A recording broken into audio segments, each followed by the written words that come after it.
आप लोग देखेंगे कि अब ओन को आयला की बहुत फिक्र है और ओन जानता है कि शामी ने आयला से निकाह तो कर लिया, लेकिन वो कभी भी उसके लिए ना तो स्टैंड ले सकता है, ना ही अपनी माँ के सामने खड़ा हो सकता है।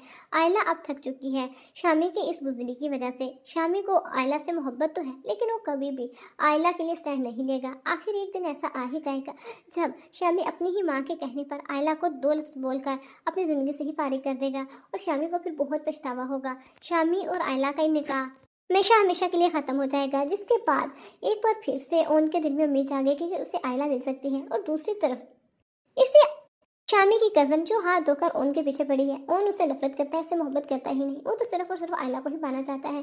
और शामी से तलाक होने के बाद ओन आयला की तरफ हाथ बढ़ाएगा, लेकिन आयला ओन से साफ साफ कह देगी, तुम चाहे मुझसे जितनी भी मोहब्बत करते हो, लेकिन मैं तुमसे मोहब्बत नहीं करती। तुम दुनिया के आखिरी इंसान भी हो, तब भी मैं तुम्हें नहीं चुनूंगी, ना तुमसे शादी करूंगी। तुम सब मर्द एक जैसे ही होते हो।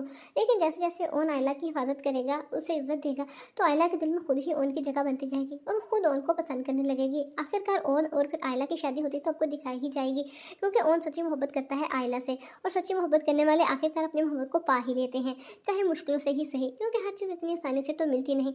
अब ओन और आयला की शादी तो हो ही जाएगी। आप में से कौन कौन ओन और आयला की शादी होती हुई देखना चाहता है, कमेंट सेक्शन में लाजमी बताइएगा। मज़ीद ऐसी वीडियोज़ के लिए चैनल को सब्सक्राइब कर लीजिएगा, साथ में मौजूद बेल आइकन को प्रेस कर लीजिएगा, ताकि हमारे चैनल पर आने वाली हर अपडेट्स की नोटिफिकेशन आप तक बआसानी पहुँचते रहें। शुक्रिया।